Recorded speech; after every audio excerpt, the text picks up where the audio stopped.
अग्नि स्मरण करता रहता हूँ। मानव शरीर में सर्वोच्च शक्ति महाकाली कुंडलिनी के रूप में विराजमान है। ऐसे ही एक और शक्ति है मानव शरीर में, और वह है काम शक्ति। काम शक्ति दो अलग अलग शब्दों से बना है। पहला है काम शब्द और दूसरा है शक्ति शब्द। तंत्र में काम शिव रूप है और शक्ति है शिवा रूप, यानी शिव शिवा। शक्ति रूप शिवा ही महाकाली है। महाकाली शिव पर आरूढ़ है, जिसका अर्थ है काम पर विजय। यह विजय इस बात का संकेत है कि काम वासना पर तन से, मन से, आत्मा से विजय प्राप्त करने वाला साधक ही कुंडलिनी शक्ति को जागृत करने में समर्थ है। कुंडलिनी शक्ति ब्रह्म रूपा है, जिसमें सूर्य, चंद्र, अग्नि के रूप में इच्छा, ज्ञान और क्रिया अथवा मन, प्राण और वाक में तीनों शक्तियां समाहित है। मैं अग्नि की उपासना अपनी साधना क्रिया में करता हूँ। प्रारंभ में मेरा कोई गुरु नहीं था और न तो कोई था पथ प्रदर्शक। जो कुछ इस दिशा में करता था अपने मन से करता था। 26 वर्ष की आयु में मेरा विवाह हुआ। पत्नी का नाम था कात्यायनी। पत्नी सुशील, विनम्र, आज्ञाकारिणी और पति परायणा सिद्ध हुई। ऐसी पत्नी का मिलना आज के युग में दुर्लभ है। भाग्यवश मिल भी गई तो अधिक समय तक साथ नहीं देती। ऐसा ही हुआ। 2 पुत्रों की मां बनने के बाद एक मामूली बीमारी में वह मेरा साथ छोड़कर हमेशा के लिए चली गई इस संसार से। उस समय मेरी अवस्था 30 वर्ष थी। परिवार में वृद्ध माता पिता के अलावा और कोई नहीं था, इसलिए अकेले 2 बच्चों को संभालना कठिन था मेरे लिए। दूसरे लोगों ने शादी के लिए सलाह दी।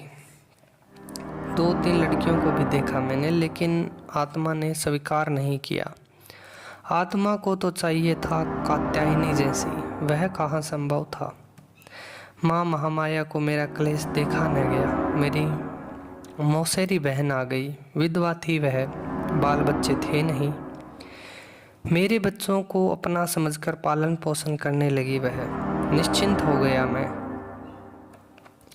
साधना में जो बाधा थी वह दूर हो गई। मैं प्रायः सायंकाल गंगा तट पर चला जाता और वहाँ एकांत में बैठकर घंटों ध्यान मग्न रहता। समय का ख्याल ही नहीं रहता था मुझे।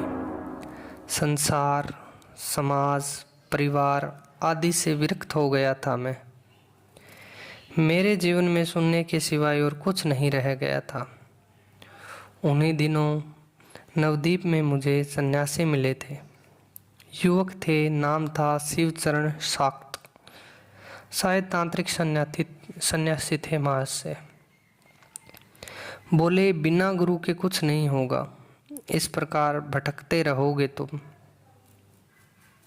गुरु मिलेंगे कहाँ? खोज करो। खोज करने पर क्या नहीं मिलता। कहने की आवश्यकता नहीं, गुरु की खोज में निकल पड़ा। न जाने कैसे तारापीठ पहुंच गया मैं। तारापीठ का नाम तो सुना ही था कि अत्यधिक जागृत स्थान है वह, जहाँ साधक लोग साधना करते हैं। क्या कहूँ शर्मा जी आपसे, तारापीठ की सीमा में प्रवेश करते ही मेरा माथा हल्का हो गया, जहाँ सारा शरीर भी हो उठा रोमांचित। काफी लंबा चौड़ा विशाल शमशान था। दिन भर उसी शमशान के चारों ओर घूमता रहा, लेकिन क्यों स्वयं समझ नहीं आ रहा था। मंगला आरती के समय मंदिर में गया। मंदिर में तारा माँ की भव्य मूर्ति को देखकर थोड़ा भय का संचार हुआ। फिर शांत मन से दोनों हाथ जोड़कर माँ का ध्यान करने लगा मैं। न जाने कब और कहां से आकर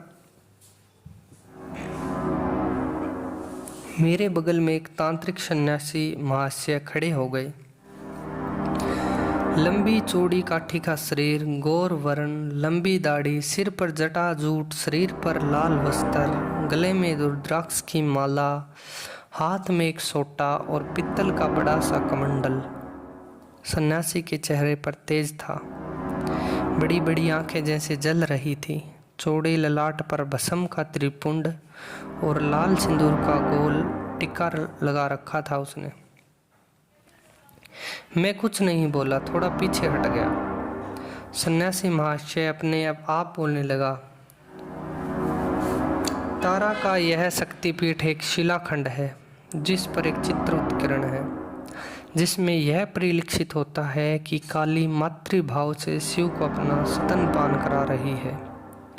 सूर्योदय के पहले उस शिलाखंड के स्नान पूजन के बाद पुजारी उसके ऊपर तारा माँ के मुख की प्रतिमा रख देता है और फिर फूलों से ढकी उस प्रतिमा का पूजन और उसकी आरती होती है। क्या आपने मुझे यह सब कुछ बतलाया है? मैंने पीछे मुड़कर सन्यासी से पूछा। ठीक समझा आपने, सन्यासी बोला। आप यहाँ नए नए आए हैं, इसलिए आपको माँ तारा के विग्रह का परिचय दिया है मैंने। आप यहाँ नए नए आए हैं, इसलिए आपको माँ तारा के विग्रह का परिचय दिया है मैंने। सामने जो विस्तृत महाशमशान देख रहे हो ना, वह कठोर और रहस्यमयी तांत्रिक क्रियाओं और साधनाओं के लिए सिद्ध स्थान है। लेकिन तुझे यहाँ कुछ नहीं मिलेगा।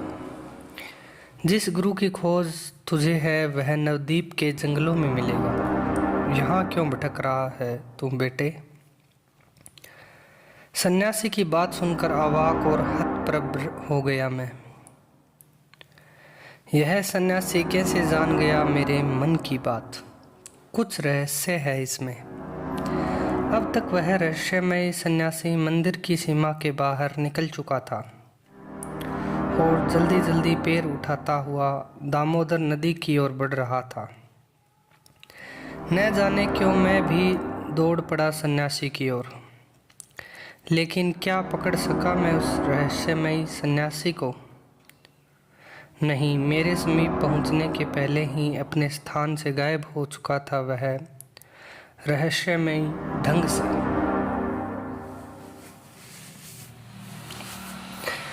नवद्वीप में गंगा किनारे साधु का मिलना और सम्मोहित सा मेरा तारापीठ आना और फिर इस रहस्यमयी तांत्रिक सन्यासी से भेंट, मेरी समझ में नहीं आ रहा था कुछ। कौन सी लीला कर रही है माँ मेरे साथ? क्या चाहती है वह? हे भगवान, हे प्रभु। लंबी सांस लेकर वहीं एक पेड़ के नीचे बैठ गया मैं, सिर थामकर। कैसी प्यास थी वह, कैसी भूख थी, वही समझ में नहीं आ रहा था। क्या चाहती थी मेरी भूखी प्यासी आत्मा? कई दिन तक नवद्वीप के घने जंगलों में इधर उधर भटकता रहा। एक दिन अचानक मेरी दृष्टि पड़ी घने जंगलों के बीच टूटे फूटे और जीर्ण शीर्ण एक मंदिर पर। आश्चर्य हुआ मुझे, अब तक क्यों नहीं दिखलाई दिया था वह प्राचीन मंदिर। चारों ओर जंगली पेड़ पौधों और घासों से घिरा हुआ वह मंदिर अत्यंत रहस्यमय लगा मुझे। जिज्ञासा और कौतूहलवश निकट चला गया मैं। अत्यधिक पुराना लगा मंदिर मुझे, कम से कम 1000 वर्ष का। कभी सोचा भी नहीं था कि नवद्वीप के घने जंगलों की गोद में कोई इतना पुराना मंदिर भी होगा। अपने आप में इतिहास का रहस्य छुपाए हुए मंदिर काफी न बड़ा था न ही छोटा था। पीतल के शिखर पर काई और धूल जमी हुई थी और उस पर लगा पीतल का मटमैला त्रिशूल टूटकर एक और झूल गया था। लाल पत्थरों से बने मंदिर की दीवारों पर काई जमी थी, कहीं कहीं पत्थरों के चप्पड़ भी उखड़ गए थे। टूटी फूटी सीढ़ियों पर धूल की मोटी परतें जमी हुई थी। लगा जैसे लंबे अरसे से वहाँ कोई न आया हो। मंदिर में लोहे के छड़ों का दरवाज़ा था और वह भी टूटा हुआ। धीरे से उस शीर्ण जीर्ण दरवाजे को एक और हटाकर भीतर झांका मैंने। सारा शरीर रोमांचित हो उठा। एक बारगी भय की विचित्र अनुभूति हुई। मंदिर के गर्भगृह के पत्थर के एक चौकोर और ऊंचे चबूतरे पर अष्टभुजा काली की विकराल और भयंकर मूर्ति खड़ी थी। मूर्ति काले पत्थर की थी, जिस पर न जाने कब की धूल और मिट्टी जमी हुई थी, लेकिन फिर भी मूर्ति अत्यंत सजीव लग रही थी। न जाने किस प्रेरणा के वशीभूत होकर माँ के चरणों पर रख दिया मैंने अपना सिर। लगा जैसे मैंने पा लिया है अपना लक्ष्य। यह सब सुनकर कौतूहल हुआ मुझे। बोला, क्या एक बात पूछ सकता हूँ मैं? हाँ, पूछो पूछो। क्या आप उसी काली मंदिर की तो चर्चा नहीं कर रहे जहाँ मिले थे हम सब? बिल्कुल ठीक समझा तुमने, किशोरी बाबू बोले। अब आगे की कथा सुनो, लेकिन सुनने और सुनाने के पहले एक एक कप चाय हो जाने चाहिए। यह कहकर नौकर को आवाज़ दी उन्होंने। सोचने लगा, कैसा साधक है किशोरी बाबू, बिल्कुल निर्द्वंद्व, सरल और अपने आप में मगन। चाय पीने के बाद आगे कथा शुरू हुई। पान का एक बीड़ा मुंह में डालते हुए किशोरी बाबू कहने लगे, दूसरे ही दिन पूरा मंदिर साफ करवाया और पानी से धुलवाया मैंने। विधिवत माँ की पूजा आरती की। माँ की सेवा रोज होती रहे, इसके लिए हलाधार पुजारी को नियुक्त किया। दोनों पुत्र बड़े हो गए थे, अब वे दोनों व्यापार संभालने लगे थे। मैं निश्चिंत हो गया। सबसे बड़ा सुख तो मुझे यह था कि दोनों पुत्र मेरी प्रति अपूर्व श्रद्धा रखते थे, विनम्र थे और आज्ञाकारी थे। मेरे किसी काम में बाधा नहीं बनते थे, बल्कि सहयोग ही देते थे। मुझे कोई काम नहीं था। पूरा दिन और कभी कभी पूरी रात मंदिर में गुजर जाती थी मेरी। कैसा पागलपन था, स्वयं नहीं जानता था। अरे हाँ, एक बात तो मैं बतलाना ही भूल गया था। जंगल की ओर से आधी रात के समय गूंजती हुई एक करुणा भरी आवाज़ आती थी। कभी कभी लगता था जैसे आर्द्र होकर कोई करुण स्वर में माँ को विह्वल भाव से पुकार रहा हो। आवाज़ सुनकर रोमांचित हो उठा था मेरा पूरा शरीर। कौन था वह? किसकी इतनी आर्द्रता भरी और करुणा रस में डूबी हुई पुकार थी वह? मेरी समझ में नहीं आता था। फिर कौतूहल बस पूछा मैंने। सिर झुकाई कुछ देर तक मौन साधे रहे किशोरी बाबू। तभी सेन आ गया मुझे खोजते हुए। उस दिन रात में बनारस के लिए ट्रेन पकड़नी थी। सेन के कान में धीरे से कहा, आज न जा सकूँगा शायद। प्रश्नवाचक भाव से सेन ने मेरी ओर देखा। मैंने कहा, फिर कान में ही कहा, अभी किशोरी बाबू की कथा पूरी नहीं हुई है, पूरी सुनने के बाद ही जाऊँगा। और तभी किशोरी बाबू का मौन भंग हुआ। सिर उठाकर मेरी ओर देखा और फिर सेन की ओर। उस समय उनकी आंखें लाल हो रही थी और चेहरा भी भरा भरा सा लग रहा था।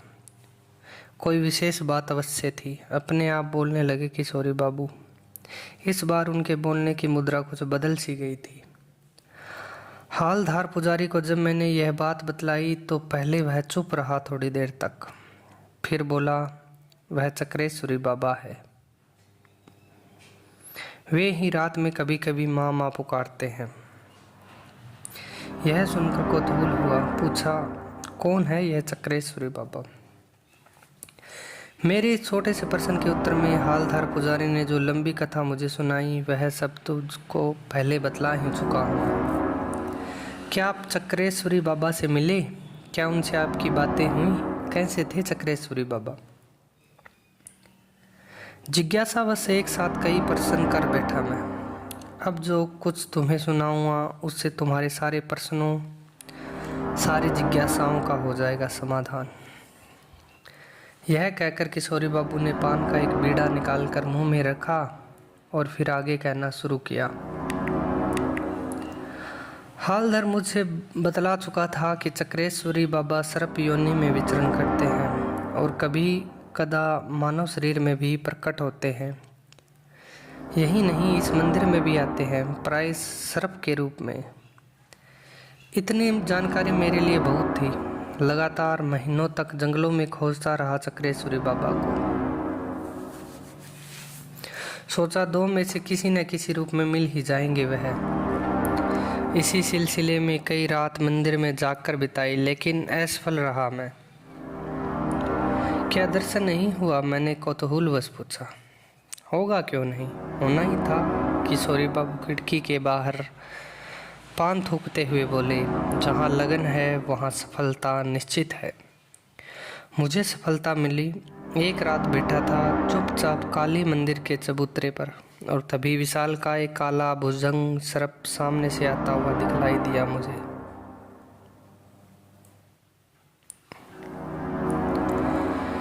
समझते देर न लगी। सर्प के रूप में चक्रेश्वरी बाबा थे, इसलिए डर भय नहीं लगा।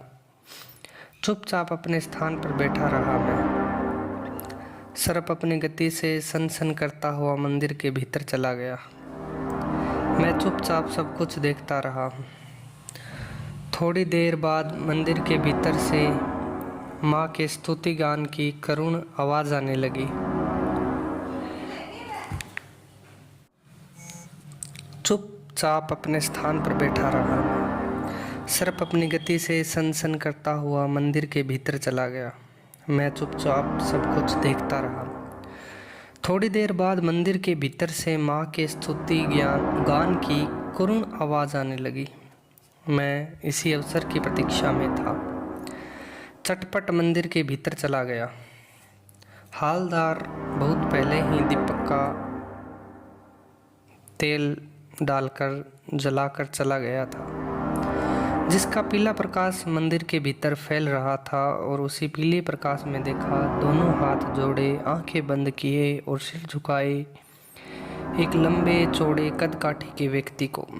सिर पर लंबी लंबी जटाएं थीं, दाढ़ी भी काफ़ी लंबी थी, गले में बहुत सारी मालाएं झूल रही थी, कमर में एक लाल रंग की लुंगी बंधी हुई थी। चेहरे पे इतना तेज था कि उसकी कल्पना भी नहीं की जा सकती। 400-500 वर्ष पहले के एक महामानव का अनोखा व्यक्तित्व देखकर चमत्कृत हो उठा मैं। स्तुति ज्ञान समाप्त होते ही उस महान साधक के चरणों पर अपना सिर रख दिया मैंने।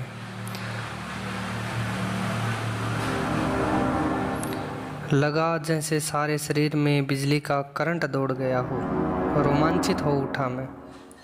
फिर देखते ही देखते चक्रेश्वरी बाबा सर्प के रूप में बदल गए और मंदिर के बाहर निकल गए। रहा ना गया मुझसे। बाबा बाबा पुकारता हुआ अंधेरी रात में जंगल की ओर भागा मैं सर्प के पीछे पीछे। थोड़ी दूर जाने के बाद अचानक सर्प के रूप में चक्रेश्वरी बाबा जाने कहाँ गायब हो गए। फिर क्या हुआ, मैंने पूछा। होगा क्या, खोज ही निकाला मैंने चक्रेश्वरी बाबा को अंत में। कैसे? तुम इतने जिज्ञासु क्यों हो रहे हो? बतलाता हूँ, जरा सब्र रखो बंधु, झमाई लेते हुए किशोरी बाबू बोले। एक दिन दोपहर के समय मंदिर में हालधार के साथ बैठकर बातें कर रहा था मैं इधर उधर की। उसी समय एक साधु न जाने किधर से आ गया। वहाँ देखने सुनने में कोई साधक लग रहा था। वह चेहरे पे चमक और आंखों में तेज था। साधु ने गंभीर स्वर में पूछा, यहाँ इस जंगल में कोई सूखा कुआं है क्या? आप लोग बतला सकते हैं कहाँ है वह? यह सुनकर मैं सोच में पड़ गया और हालधार की ओर देखने लगा। हालधार भी आकाश की ओर देखते हुए कुछ सोचने लगा था। कुछ देर बाद हालधार के चेहरे पे हल्की सी चमक आ गई। सिर घुमाकर साधु की ओर देखते हुए उसने कहा, हाँ हाँ, उस सूखे कुएं को जानता हूँ मैं। बीच जंगल में एक बड़ा सा बरगद का पेड़ है और उसी पेड़ के बगल में बहुत ही पुराना एक कच्चा कुआं है। क्या आप वहाँ तक मुझे ले चल सकते हैं? विनम्र भाव से साधु ने पूछा। हाँ हाँ, क्यों नहीं, हालधार बोला। और फिर साधु को साथ लेकर हम दोनों जंगल की ओर चल पड़े। रास्ते में हालधार से बोला, कोई रहस्य है इसमें? सिर हिलाकर फुसफुसाते हुए हालधार ने उत्तर दिया, ऐसा ही मुझे भी लग रहा था। कोई बात तो है जिसके लिए यह साधु कुएं की खोज में यहाँ आया है। मैं मन ही मन सोचने लगा, इतना चक्कर लगाया जंगल का, लेकिन मुझे न कहीं बरगद का पेड़ नजर आया, न तो कोई पुराना कुआं ही।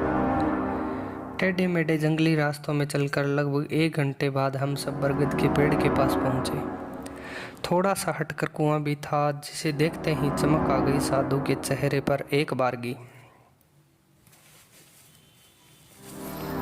घूम घुमाकर चारों तरफ देखने के बाद साधु बोला, धन्यवाद, अब आप लोग जाइए, कष्ट के लिए क्षमा करेंगे। वह रहस्यमय साधु यहाँ क्यों और किस लिए आया है, क्या चाहता है वह, यह सब जानने के लिए व्याकुल था मैं। हालधार के मन में भी शायद यही बात थी। हम दोनों वापस लौट पड़े, लेकिन थोड़ी दूर जंगल में जाकर छिप गए। वहाँ से साधु साफ दिखलाई दे रहा था। दोपहर हो चुकी थी, आकाश में बादल अवश्य थे, लेकिन बारिश की संभावना कम थी, इसलिए हम दोनों निश्चिंत थे। मैं चौकन्ना था और हालधार भी। लगता था जैसे कोई भारी रहस्य अनावृत होने वाला है। क्षण पर क्षण बीत रहा था। थोड़ी देर बाद मैंने देखा, उस सूखे और पुराने कुएं से एक दिव्य पुरुष बिल्कुल सीधे और तने हुए बाहर निकल रहे थे, धीरे धीरे। जब उनका पूरा शरीर बाहर निकल आया तो एक बारगी स्तब्ध और आश्चर्यचकित रह गया मैं। पहचानने में गलती नहीं हुई थी मुझसे। वह चक्रेश्वरी बाबा थे। उनका पूरा नग्न शरीर सोने की तरह चमक रहा था। उस समय समझ गया कि मैं वह रहस्यमय साधु चक्रेश्वरी बाबा का दर्शन करने के लिए आया था। सर्प के रूप में चक्रेश्वरी बाबा उसी कुएं में निवास करते थे। यह रहस्य अनावृत हो चुका था। कुएं से बाहर निकलकर चक्रेश्वरी बाबा बरगद के नीचे बैठ गए और उनके सामने बैठ गया वह साधु भी। बाबा का सोने जैसा शरीर और अधिक चमकने लगा था। लगभग 500 वर्ष की आयु के उस दिव्य महात्मा को देखकर सम्मोहित हो उठी मेरी आत्मा। साधारण मानव को कहाँ मिलता है ऐसे दिव्य महापुरुषों का दर्शन। कई जन्मों का पुण्य चाहिए इसके लिए। मुग्ध भाव से पलक देख रहा था, कभी चक्रेश्वरी बाबा को और कभी उस रहस्यमय साधु को। दोनों हाथ जोड़े बैठा था बाबा के सामने वह साधु। बाबा नेत्र बंद किए, अपना दाहिना हाथ रखे हुए आशीर्वाद की मुद्रा में साधु के सिर पर। बड़ा ही अलौकिक दृश्य था वह। ऐसा दृश्य जिसकी कल्पना नहीं की जा सकती।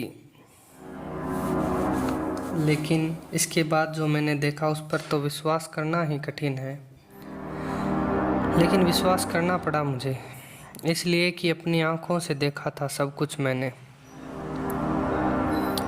एकाक वह साधु और चक्रेश्वरी बाबा एक साथ सुनहले प्रकाश पुंज में परिवर्तित हो गए।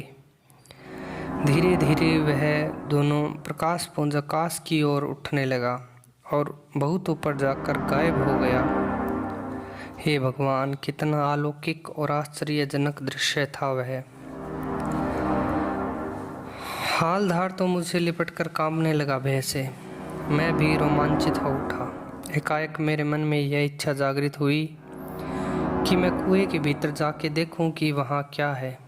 किस प्रेरणा से यह इच्छा जागृत हुई यह नहीं बतला सकता मैं। हालधार मेरे साथ जाने के लिए तैयार नहीं था। बोला, ना बाबा, ना, हम नहीं जाएंगे, हमको डर लगता है, आप जाओ, हम बाहर बैठा रहेगा। मैंने कुएं के भीतर झांक कर देखा। वहाँ अंधेरा था और कुछ नहीं, लेकिन एक विचित्र सी सुगंध अवश्य भर गई थी मेरे नासापुट में। पुराने कुओं में भीतर जाने के लिए सीढ़ियाँ बनी हुई होती थी। उस सूखे कुएं में भी सीढ़ियाँ थी। भीतर अंधेरा अवश्य था, लेकिन साहस कर सीढ़ियाँ उतरने लगा मैं धीरे धीरे। कुआं काफी गहरा था। जहां सीढ़ी समाप्त होती थी वहां एक छोटा सा पत्थर का दरवाजा था। न जाने क्यों मैं दरवाजे के भीतर घुस गया और घुसते ही सामने एक लंबा चौड़ा आंगन मिला जहां प्रकाश था। वह प्रकाश कहाँ से आ रहा था यह समझ में नहीं आया। सामने एक और पत्थर का दरवाजा था। वह एक छोटी सी कोठरी का दरवाजा था। भीतर झांक कर देखा, वहां भी प्रकाश हो रहा था। मेरी दृष्टि कोठरी के भीतर चारों ओर घूम रही थी। अचानक एक जगह स्थिर हो गई। भय से रोमांचित हो उठा मेरा सारा शरीर। वहां एक ऊंचे चबूतरे पर एक काफी लंबा और मोटा सर्प कुंडली लगाए और उस पर अपना सिर रखे सो रहा था। शायद मेरी आहट लग गई थी उसे। उसने धीरे से अपना सिर उठाया और फन फैलाकर अपने रक्त चक्षु से मेरी ओर देखा। उसकी आंखों में अजीब सा सम्मोहन था और गहरा आकर्षण था। मेरे हृदय की धड़कन रुकती सी लगी मुझे और उसी के साथ कांपने लगा मेरा पूरा शरीर। मैं वहां से भागना चाहा, लेकिन दोनों पैर जैसे जम से गए थे जमीन पर। लेकिन फिर भी किसी प्रकार अपने आप को घसीटते हुए सीढ़ी तक आया और किसी प्रकार अंधेरे में डूबी हुई सीढ़ियां चढ़कर कुएं के बाहर निकला। सांझ होने वाली थी। मेरी प्रतीक्षा में हालदार बैठा था पेड़ के नीचे, लेकिन भय और चिंता के कारण उसकी स्थिति दयनीय हो रही थी। किसी प्रकार चलकर काली मंदिर पर आया। चक्रेश्वरी बाबा का थोड़ा बहुत जो रहस्य था वह भी अब अनावरित हो चुका था मेरे सामने। निश्चय ही वे इच्छाधारी योगी थे, इसमें कोई संदेह नहीं। वह सूखा और पुराना कुआं उनका निवास स्थान था। सर्प शरीर में रहते हुए भी पंच तत्वों के परमाणुओं का संगठन कर अपने पूर्व पार्थिव शरीर का निर्माण कर लेते थे। वह आवश्यकता पड़ने पर उन्हीं परमाणुओं की ऊर्जा की सहायता से अपने आप को प्रकाश पंज के रूप में परिवर्तित कर इच्छा अनुसार लोकांतरों का भ्रमण करते थे महर्षि से। वह रहस्यमयी साधु उनका कोई परम शिष्य था, यह समझते देर न लगी मुझे। कैसे इतना समय व्यतीत हो गया समझ में नहीं आया। सांझ घिर आई थी। मुझे रात में बनारस के लिए गाड़ी पकड़नी थी। अपनी विवशता प्रकट करते हुए मैंने कहा, सेन के पिताजी की बरसी में मैं आऊँगा तो शेष कथा सुनूंगा माँ आपसे। यह सुनकर पहले किशोरी बाबू थोड़ा विचलित हुए और फिर बोले, ठीक है, और उनका चरण स्पर्श कर बाहर निकल आया। मैं काफ़ी व्यवस्था के कारण सेन के पिताजी की बरसी में न जा सका। मैं पूरे 3 वर्ष का समय व्यतीत हो गया, लेकिन किशोरी बाबू की याद बराबर बनी रही और स्मृति रूप में सुरक्षित रही मस्तिष्क में उनकी कथा। इस अवधि में कई बार सेन से पत्राचार हुआ, लेकिन कभी न मैंने चर्चा की किशोरी बाबू की और न तो की सेन ने ही। नित्य की भांति उस दिन की भी काशी के लाली घाट पर बैठा चिंतन मनन कर रहा था मैं। उसी समय सामने से सीढ़ियाँ चढ़कर ऊपर आते हुए एक व्यक्ति पर मेरी दृष्टि पड़ी। धोती कुर्ता पहने था वह व्यक्ति। चाल ढाल से बंगाली लग रहा था वह। जब बिल्कुल करीब आया तो एक बारगी चौक पड़ा मैं। वह व्यक्ति और कोई नहीं, किशोरी बाबू थे। पहचानने में भूल नहीं हुई थी मुझसे। बोल पड़ा, अरे किशोरी बाबू आप यहाँ? हाँ बंधु, किशोरी बाबू ने मेरी पीठ थपथपाते हुए कहा। काफ़ी दिनों से काशी आने की इच्छा हो रही थी और तुमसे भी तो मिलना था। तुमने भी तो मेरी सुध नहीं ली। यह सुनकर थोड़ा लज्जित हो जाना पड़ा मुझे, लेकिन बोला कुछ नहीं, हंसकर रह गया मैं। बंगाली धर्मशाला में ठहरे थे किशोरी बाबू। घाट घाट चलकर मेरे यहाँ आने वाले में थे वह। मैं उनको अपने घर ले आया। मेरा रहन सहन देखकर प्रसन्न हुए महाराज से। मेरे कमरे में आराम कुर्सी पर आराम से बैठते हुए किशोरी बाबू बोले, जो कथा तुमको मैंने सुनाई थी वह अधूरी ही रह गई थी। सोचा तुम कभी नवद्वीप आओगे तो पूरी कर दूंगा उसे। प्रतीक्षा करता रहा। सेन से भी कई बार पूछा, उसने भी कभी कोई संतोषजनक उत्तर नहीं दिया। तुम्हारे विषय में?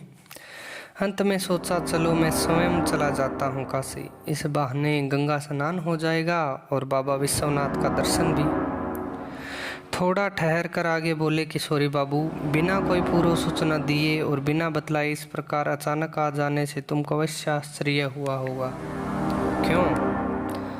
हाँ, थोड़ा आश्चर्य होना स्वाभाविक ही है। किशोरी बाबू को चाय का प्याला थमाते हुए मैंने उत्तर दिया। मेरी बात सुनकर न जाने क्यों हो होकर हंसने लगे किशोरी बाबू। समझ में नहीं आया, हंसने की कोई बात ही नहीं थी। आगे की कथा विचित्र तो है ही, इसके अलावा सहसा विश्वास करने योग्य भी नहीं है। किशोरी बाबू ने कहना शुरू किया। हालधार की खराब तरबियत देखकर उसे घर लौटा दिया मैंने और स्वयं मंदिर पर ही रह गया पूरी रात। रात में क्यों रहना चाहा, यह स्वयं नहीं बतला सकता मैं। रात में कोई विशेष घटना नहीं घटी। सवेरे घर आया और भोजन आदि कर दोपहर को बिना किसी को बतलाए फिर मंदिर चला गया। थोड़ी देर बाद हालधार भी आ गया। मैंने उसे बुलाया नहीं था, स्वयं आया था वह। पूछने पर बस इतना ही बोला, आपको यहाँ अकेला नहीं छोड़ना चाहता। यह सुनकर हंस पड़ा मैं। फिर बोलो, देखो हालधार, मैं यहाँ अकेला रहना चाहता हूँ, तुम किसी बात की चिंता मत करो, वापस चले जाओ। काफ़ी समझाने बुझाने के बाद हालधार गया वापस। दोपहरी ढल चुकी थी। अचानक ऐसा लगा कि कोई अदृश्य शक्ति मुझे खींच रही है उस सूखे कुएं की ओर। पैर अपने आप उठ गए, चल पड़ा मैं कुएं की ओर। सचमुच सम्मोहित सा उठा था मैं। जब मैं कुएं के पास पहुंचा तो बरगद के नीचे सर्प के रूप में चक्रेश्वरी बाबा बैठे हुए दिखलाई दिए। भय मिश्रित आश्चर्य से भर उठा मैं। कुछ क्षण बाद देखते ही देखते चक्रेश्वरी बाबा अपने पार्थिव शरीर में परिवर्तित हो गए। इस प्रकार अत्यधिक समीप से उन्हें देखने का अवसर मिला था। स्वर्णिम आभा से दमक रहा था चक्रेश्वरी बाबा का पूरा शरीर। सिर के लंबे बाल और लंबी दाढ़ी भी सुनहली थी। लंबी चौड़ी काठी का शरीर, चौड़ा ललाट, बड़ी बड़ी झील जैसी गहरी आंखें, लंबी नाक, पतले गुलाबी होठ, गले में कई प्रकार की मालाएं और शरीर पूर्ण नगन। सहमा हुआ खड़ा था मैं बरगद के नीचे। उस महान कालजयी योगी ने सिर उठाकर मेरी ओर देखा। लगा जैसे उस योगी की जलती हुई आंखें मेरे शरीर को बहती हुई आत्मा के अंतराल में प्रवेश कर गई हो। थोड़ा सा पलक झपकाकर उंगली के इशारे से अपने निकट बुलाया बाबा ने। पूरा शरीर न जाने क्यों कांपने लगा मेरा। साहस कर धीरे धीरे चलते हुए बाबा के सामने जाकर खड़ा हो गया मैं। बाबा ने बैठने का आदेश दिया। तुरंत आदेश का पालन किया मैंने। बाबा धीरे से किंतु गंभीर स्वर में बोले, तू मेरे पीछे क्यों पड़ा है? तू चाहता क्या है? हाथ जोड़कर मैंने लड़खड़ाते स्वर में कहा, बाबा स्वयं नहीं जानता कि मैं क्या चाहता हूँ, क्यों भटक रहा हूँ, क्या है मेरा लक्ष्य। मैं सब कुछ जानता हूँ, तू भटक गया है। थोड़ा सा नारी मोह में पड़कर तू भूल गया अपने आप को और अपने लक्ष्य को। बाबा की कहने का तात्पर्य समझ में नहीं आया। मुंह बाए खड़ा रहा चुपचाप। बाबा बोले, भोगी कभी योगी नहीं बन सकता और योगी कभी भी भोगी नहीं हो सकता। भोग में योग और योग में भोग अति दुर्लभ है, अत्यंत कठिन है, सभी के वश की बात नहीं। भाग जा यहाँ से, भाग, इधर कभी मत आना, तुमसे कुछ भी नहीं होगा। नहीं बाबा, विनम्र भाव से सिर झुकाकर मैं बोला, ऐसा मत कहिए, संसार में वापस मत भेजिए, आपके चरणों में रहना चाहता हूँ, ले लीजिए अपनी शरण में। आंख बंद की और मौन साधे बैठे रहे बाबा। शायद मेरी याचना पर ध्यान नहीं दिया था उन्होंने। उसी समय मेरी आंख झपकने लगी और न जाने मैं कब वही लुढ़क कर गहरी नींद में सो गया। क्या मैं सचमुच सो गया था? नहीं, मैं एक प्रकार से जाग ही रहा था। भले ही वह कोई अंतरंग अवस्था हो, किंतु उसे जागना ही कहूँगा मैं। उसी रहस्यमयी अवस्था में मैंने देखा एक घनघोर जंगल, घनी अंधेरी रात, नाना प्रकार के जीव जंतुओं का क्रंदन। प्रेत लोक सा लगा मुझे पूरा वातावरण। एक बारगी सिंहर उठा मैं। एकाएक शाह आकाश में बिजली जैसा कुछ चमका और जिसके प्रकाश से सारा जंगल कुछ क्षणों के लिए हो उठा उद्भासित। उसी क्षणिक प्रकाश में जंगल के बीच से होकर बहती हुई एक नदी को देखा मैंने। नदी का पाट तो संकरा था, लेकिन उसकी धारा अति प्रखर थी।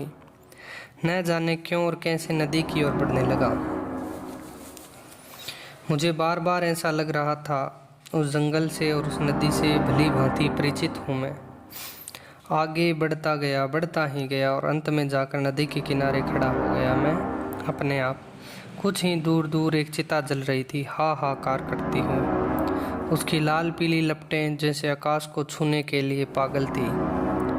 उसी के कांपते प्रकाश में मैंने एक लंबे चौड़े और सुगठित शरीर के तांत्रिक सन्यासी को देखा। शरीर का रंग गोरा था, आयु अधिक नहीं थी, फिर भी 30-40 के लगभग थी।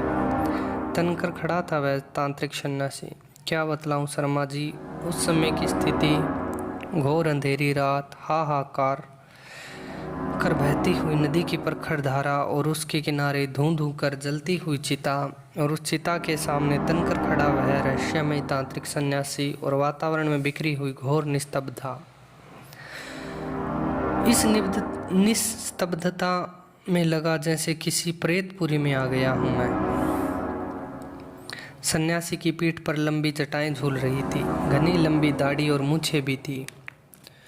उसके व्यक्तित्व को और रहस्यमय बना रही थी। उसका मुखमंडल साधना के तेज में चमक रहा था। माथे पर लाल टिक्का, लाल वस्त्र, गले में रुद्राक्ष की माला देखकर लगा कि निश्चय ही कोई महातंत्र साधक है वह, और घोर तपश्चर्या की है उसने। उसका चेहरा शांत और निर्विकार था, कुटिलता का कोई चिन्ह नहीं था। उसके हाथ में एक काफी लंबा चमचमाता हुआ त्रिशूल था, जिसे एक झटके से शमशान भूमि में गाड़कर खड़ा कर दिया, और बगल में लटकती हुई झोली से एक बड़ा सा नरमुंड निकालकर त्रिशूल की नोक पर टांग दिया उसने। अब शमशान का परिवेश और अधिक भयानक हो उठा। उसी समय सामने से 2 लोग आते हुए दिखाई दिए। उसमें एक साधु था, एक नव युवती थी। अब उसका चेहरा स्पष्ट दिखलाई दे रहा था मुझे। सचमुच काफ़ी सुंदर थी वह। उसके गोरे और सुगठित शरीर पर लाल रंग की लुंगी और चादर थी। गले में रुद्राक्ष की माला थी और चौड़े ललाट पर लाल सिंदूर का था लाल टिक्का। सिर के बाल खुलकर पीठ पर लहरा रहे थे। निश्चय ही वह तांत्रिक सन्यासी की भैरवी थी। यह समझते देर न लगी मुझे। साधु ने यंत्र चालित हवन कुंड बनाया और उसमें अग्नि प्रज्वलित की, और हवन कुंड के सामने मनुष्य के हाथ पैर की लंबी लंबी हड्डियां आड़े तिरछे करके रखा उसने, और दोनों तरफ 2 नरमुंड रखा। दोनों को टिक्का लगाकर माला पहनाया, फिर उनके सामने तेल के दीप जलाए। अब तक हवन कुंड की अग्नि प्रज्वलित होकर लाल पीली लपटों में बदल गई थी, जिसके प्रकाश से उस नवयुक्ति का सौंदर्य पूरी तरह खिल उठा था। लगा मानो कोई देवलोक की अप्सरा हो वह। उसके कजरारे नेत्र बड़े बड़े थे, जिनमें साधना के अनुभव झलक रहे थे। सुंदर चेहरे पर भी साधना का तेज था। इतनी सुंदर और आकर्षक और इतनी लावण्यमयी युवती पहले कभी नहीं देखा था। उसके कमनीय रूप को अपलक निहारता मैं न जाने कब तक। अब वह साधु कोई अटपटा सा मंत्र पढ़ कर प्रज्वलित हवन कुंड में आहुति देने लगा था। वह अपने आप में लीन था, लेकिन वह तांत्रिक सन्यासी कहीं लीन नहीं था। वह तो एक टक निहार रहा था उस सुंदरी को। सुंदरी भी उसकी ओर देखकर मुस्कुरा रही थी। दोनों एक साथ चलकर हवन कुंड के सामने खड़े हो गए। फिर दोनों ने एक दूसरे के वस्त्र उतारे और दिगंबर थे, यानी पूर्ण नग्न। अग्नि के लोहित प्रकाश में उस तनमंगी भैरवी की गौरव वर्णीय काया और भी रक्तिम हो उठी।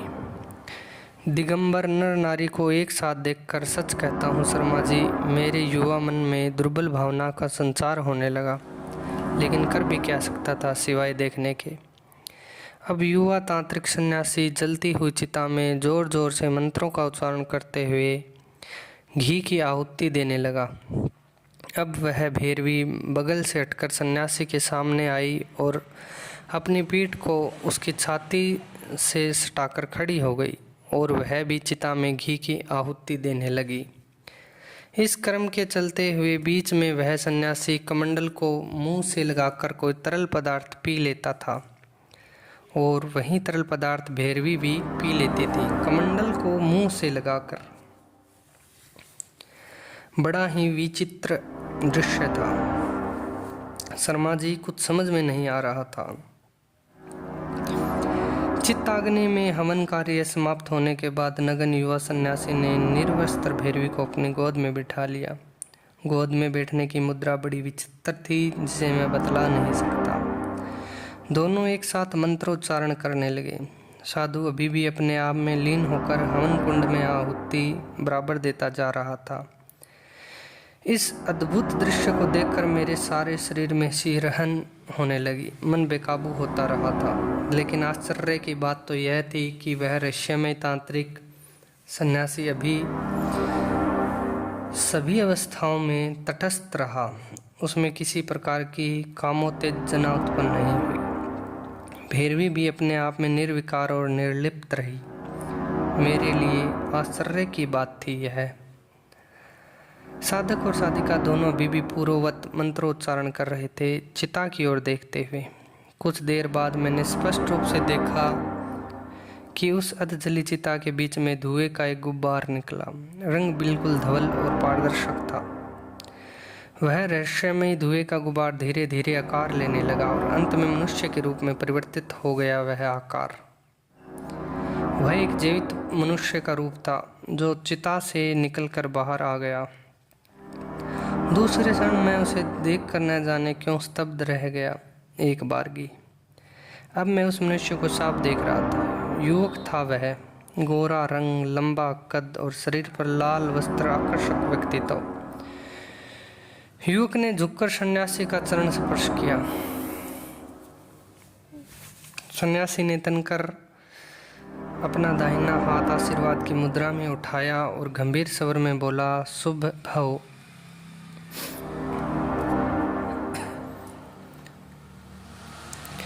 सन्यासी की आवाज़ सुनकर एक बारगी चौंक पड़ा मैं। यह तो चक्रेश्वरी बाबा जैसी आवाज़ है।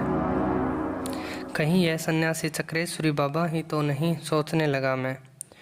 कुछ क्षणों के बाद फिर सन्यासी की आवाज़ सुनाई दी मुझे। वह कह रहा था, कालीचरण तंत्र की जितनी गुह्य, गोपनीय और रहस्यमयी साधनाएं हैं, उनमें एक दिगंबरी साधना भी है। इस साधना से आध्यात्मिक अभीष्ट की सिद्धि होती है। वासनात्मक प्रवृत्ति का सदैव के लिए नाश हो जाता है। साधक और साधिका के शरीर से जिस विशेष ऊर्जा की उत्पत्ति होती है वह विद्युतमयी होती है, जो षट चक्र का भेदन कर कपाल प्रदेश में स्थित सहस्त्रदल कमल में प्रवेश करती है। उस परम अवस्था में साधक को दिव्य आनंद का अनुभव होता है, जिसे योगीगण परमानंद भी कहते हैं। संपूर्ण रूप से काम रहित हो जाने पर भी ही इस आनंद की उपलब्धि साधक को होती है। साधक सदैव उस परमानंद में निमग्न रहता है। इसी अवस्था को निर्विकल्प समाधि की संज्ञा दी गई है। अब तक हवन करने वाला साधु अपना कार्य समाप्त कर सन्यासी के करीब आ खड़ा हो गया। उसका चेहरा जाना पहचाना सा लगा मुझे। अरे, यह तो वही साधु है जिसने सूखे कुएं के संबंध के बारे में पूछा था और जिसे ज्योतिपुंज में बदलते हुए देखा था मैंने, और आकाश की ओर जाते हुए भी। सारा रहस्य अनावृत हो चुका था अब मेरे सामने। वह तांत्रिक सन्यासी चक्रेश्वरी बाबा ही थे, इसमें किसी प्रकार का संदेह नहीं रह गया था।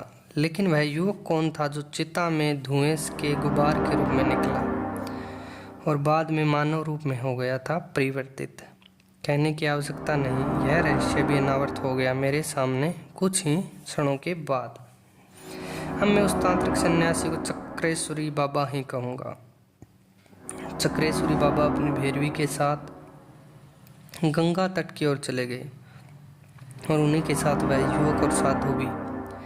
मैं थोड़ा आगे बढ़कर शमशान के निकट जा पहुंचा और पीपल के पीछे चुपचाप खड़ा हो गया। वहां से उन लोगों की बातें साफ साफ सुनाई दे सकती थी।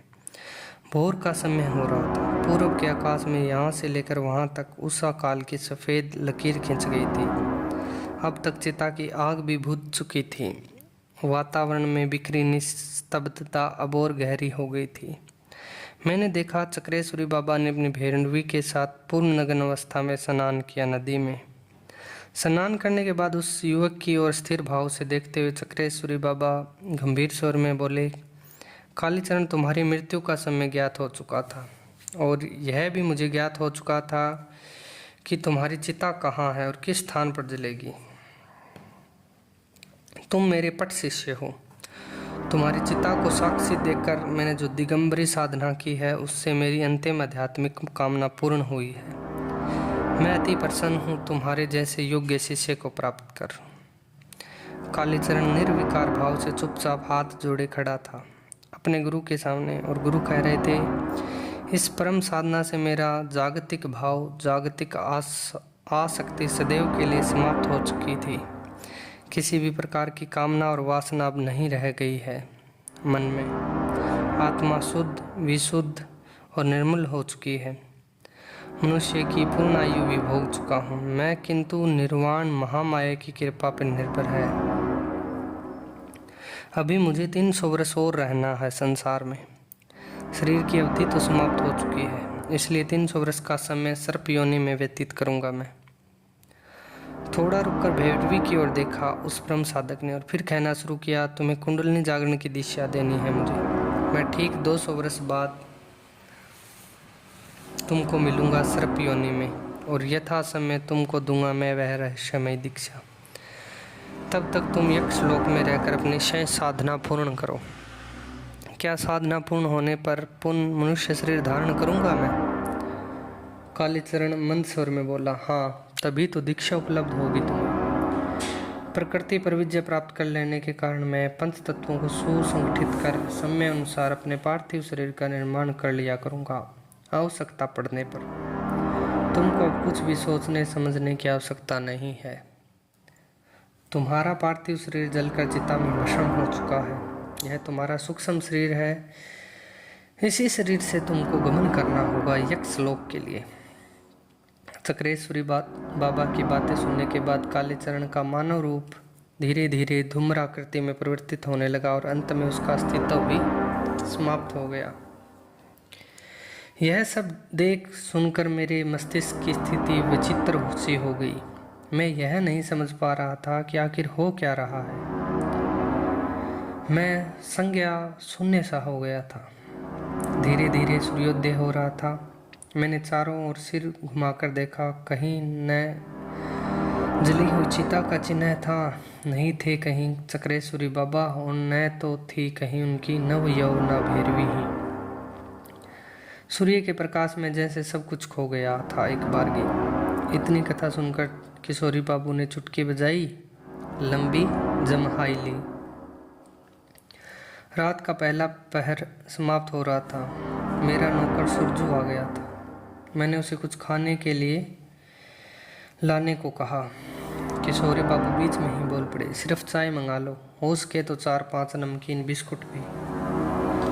चाय बिस्कुट लेने के बाद किशोरी बाबू खिड़की के बाहर देखने लगे। उस समय उनका चेहरा कुछ असहज हो गया, कुछ थके हो गए, ऐसा लगा मुझे।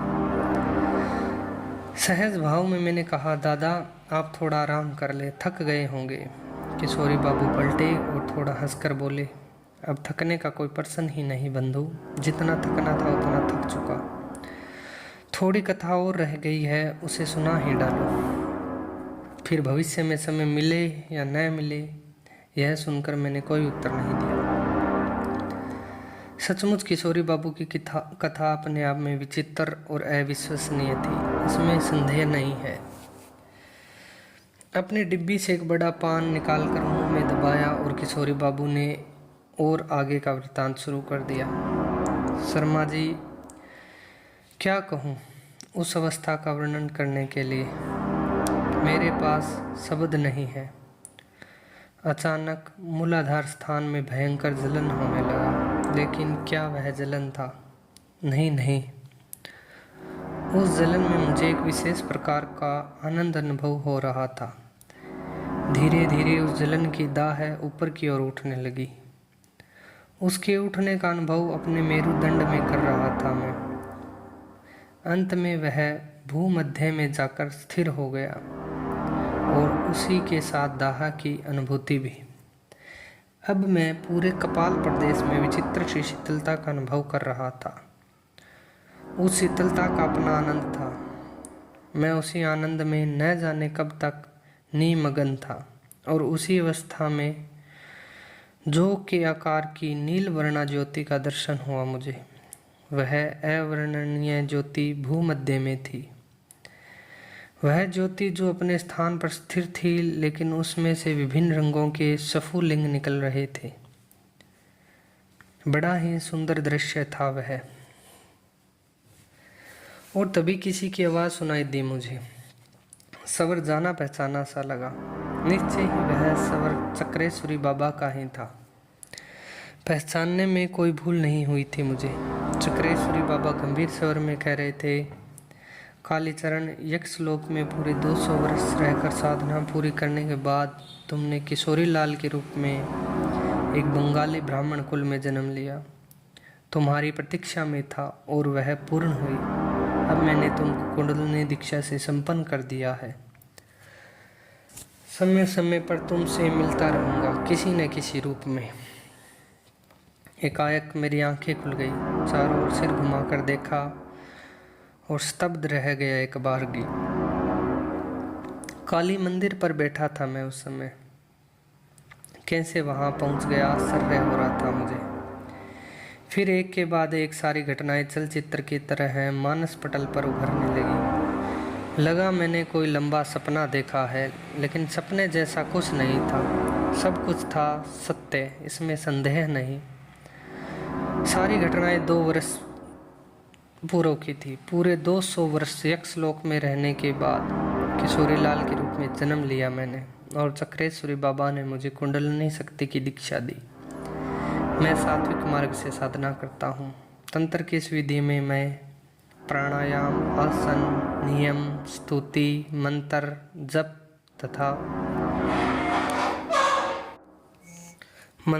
तथा आंतरिक शक्ति के विकास के लिए जागृत कुंडलिनी शक्ति का सहयोग लेता हूँ। मैं शमशान में जाकर साधना इसलिए करता हूँ कि वहाँ के वातावरण में पूर्ण शांति रहती है। अमावस्या को अंधकार रहने के कारण मन नहीं भटकता।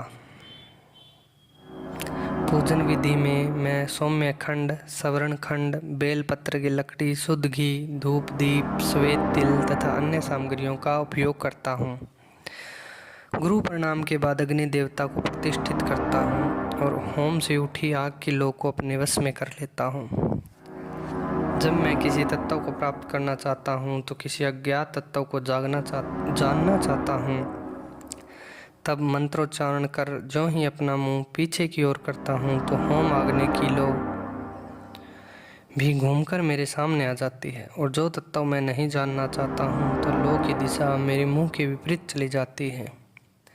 लौ के कई रंग होते हैं। इसमें मैं अपनी उपासना, मनोकामना के विचार तथा फल प्राप्ति के संकेत की प्रतिष्ठा करता हूँ। गुरुदेव से दीक्षा प्राप्त करने के बाद उनकी कृपा से 12 वर्ष के अभ्यास और कठिन साधना के फलस्वरूप इस कठिन प्रक्रिया में पारंगत हुआ मैं। किशोरी बाबू के इस लंबे आख्यान के बाद भी मैंने उनमें थकान नहीं देखी। रात के 10 बजने वाले थे। मेरी पत्नी 2 थाली में भोजन परोस कर ले आई, लेकिन किशोरी बाबू ने मना कर दिया। बोले, भोजन आदि से दूर हो चुका हूँ, मुझे सांसारिक वस्तुओं की अब कोई आवश्यकता नहीं, अब मैं चलूँगा। मेरे अनुरोध भरे स्वर में कहा, दादा इतनी रात को आप कहाँ जाएंगे? मेरी बात सुनकर किशोरी खूब हंसे और फिर बोले, चिंता मत करो, मेरे लिए समय और स्थान बाधक नहीं है। इतना कहकर वह अपने स्थान से उठे और बाहर निकलने के लिए दरवाजे की ओर बढ़े। उनकी बातों में मुझे कुछ रहस्य की गंध लगी, लेकिन कुछ समझ में मेरे नहीं आया। अब तक किशोरी बाबू बाहर निकलकर गली के अंधेरे में गायब हो चुके थे। देखा, मेरे कमरे में किशोरी बाबू के पान का डिब्बा मेज पर रखा था, चाय के प्याले के पास। भूल से छूट गया था शायद। सोचा किशोरी बाबू ज़्यादा दूर नहीं गए होंगे। डिब्बा लेकर उन्हें देने के लिए काफ़ी दूर तक गया, लेकिन किशोरी बाबू का अस्तित्व कभी नहीं दिखलाई दिया मुझे। सिर झुकाए वापस लौटा। किशोरी बाबू का अचानक घाट पे मिलना, घर आकर अपने अधूरी, अविश्वसनीय और रोमांचकारी कथा सुनाना और सुनाने के बाद इस प्रकार रात में चले जाना मेरी समझ में नहीं आ रहा था। उस रात सो ना सका मैं। बार बार किशोरी बाबू का चेहरा घूम जाता था मेरे सामने। दूसरे दिन सेन को संपूर्ण वृत्तांत सहित रजिस्टर्ड पत्र लिखा मैंने। 1 सप्ताह बाद नवदीप से सेन का उत्तर आ गया। पत्र खोला, पढ़ा और पढ़ते ही सिर चकराने लगा। सिर थाम कर बैठ गया मैं बिस्तर पर। कहने की आवश्यकता नहीं, कई बार पढ़ा मैंने सेन का पत्र, और जब जब पढ़ता तब तब रहस्य और गहरा होता जाता मेरे लिए।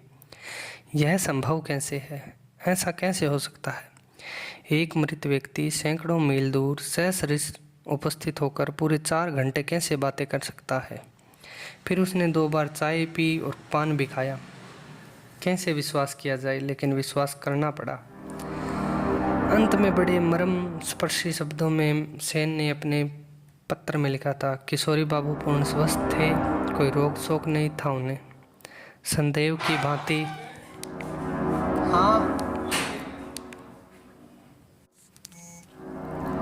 कोई रोग शोक नहीं था उन्हें। सदैव की भांति प्रसन्नचित रहते थे माँ से। कभी कभी मिलने पर तुम्हारी अवश्य बात करते थे। 1 मास पूर्व नित्य की भांति अमावस्या के दिन सायंकाल हाथ में छड़ी और झोले में पान का डब्बा लिए काली मंदिर गए थे किशोरी बाबू। लगभग 2 घंटे में लौट आते थे, दर्शन जप आदि कर, लेकिन उस रात वापस नहीं लौटे।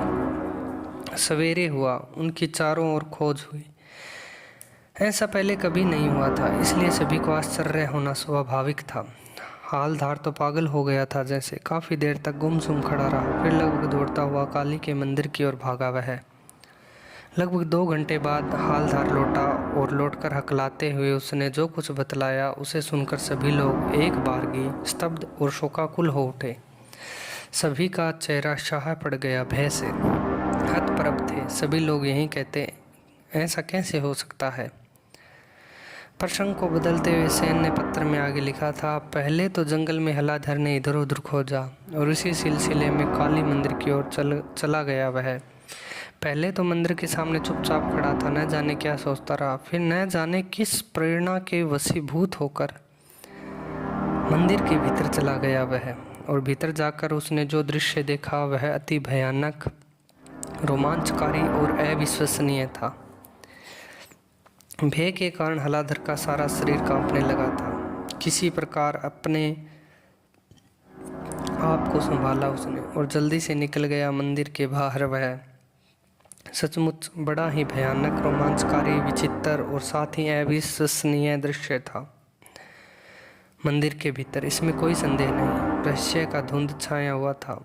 मंदिर के भीतर वातावरण में प्रणाम की मुद्रा में पेट के बल लेटे हुए थे किशोरी बाबू माँ काली के सामने, और उनके दोनों हाथ माँ माया के चरणों को पकड़े हुए थे। गले में जवा पुष्प की माला पड़ी थी और मस्तक पर लाल सिंदूर का लंबा टिक्का लगा था, और सिर धड़ से कटकर अलग हो गया था। लेकिन आश्चर्य की बात तो यह थी कि वहाँ खून का एक बूंद भी नहीं दिखलाई दिया, न जमीन पर न तो काली बाबू के कपड़े पर। लेकिन हाँ, मंदिर के कोने में खड़े विशाल खड़ग के फाल पर अधिक मात्रा में रक्त लगा था, जो अभी सूखा नहीं था, ताज़ा था, बिल्कुल ताज़ा। प्रत्येक दृष्टि से नरबली का दृश्य था वह, इसमें कोई संदेह नहीं। लेकिन किशोरी बाबू की नरबली किसने दी, क्यों दी और किस उद्देश्य से दी? सारी स्थितियों को देखते हुए तो यह स्पष्ट था कि अपने हाथों से अपनी बलि नहीं दी किशोरी बाबू ने। तो फिर का समाधान किसी के पास नहीं था। एक बात अवश्य थी और वह यह कि माँ का मुख प्रसन्न दिखलाई दे रहा था और आंखों में दिखलाई दे रहा था तृप्ति का भाव। सेन ने अपने पत्र के अंत में लिखा था कि किशोरी बाबू के पान का डिब्बा वहाँ नहीं मिला, जबकि अपने पान का डिब्बा वे हमेशा अपने साथ रखते थे। यह भी एक आश्चर्य की बात है। समझ में नहीं आता, कुछ चारों ओर रहस्य ही रहस्य, कौन करेगा उन्हें अनावृत। मैं मन ही मन सोचने लगा, तमाम रहस्यों को तो परा मनोविज्ञान अनावृत कर सकता है, इसमें संदेह नहीं, लेकिन नरबली का रहस्य सदैव अपने आप में रहस्य ही बना रहेगा, उसे कोई अनावृत नहीं कर सकता। कथा समाप्त करते यह बतला देना आवश्यक है कि किशोरी बाबू के पान का डिब्बा कई साल तक मेरे पास रहा और फिर अपने आप न जाने कहाँ गायब हो गया। काफ़ी खोजने पर भी नहीं मिला। संभव है किशोरी बाबू की आत्मा आकर उसे ले गई हो। तो दोस्तों, यह थी अरुण कुमार जी द्वारा लिखित सच्ची कहानी, संकलित की हुई है उनकी किताब में, जिसका नाम है रहस्य। तो दोस्तों, कैसे लगी उनकी यात्रा की यह कहानी? बिल्कुल सच्ची कहानी, अविश्वसनीय और अद्वितीय कहानी। कमेंट में ज़रूर बताएं। और हाँ, अब जब तक आप यहाँ तक आ ही गए हो तो चैनल को सब्सक्राइब करें, इस वीडियो को ज़्यादा से ज़्यादा शेयर करें और बेल आइकन वाला घंटा दबाना मत भूलें।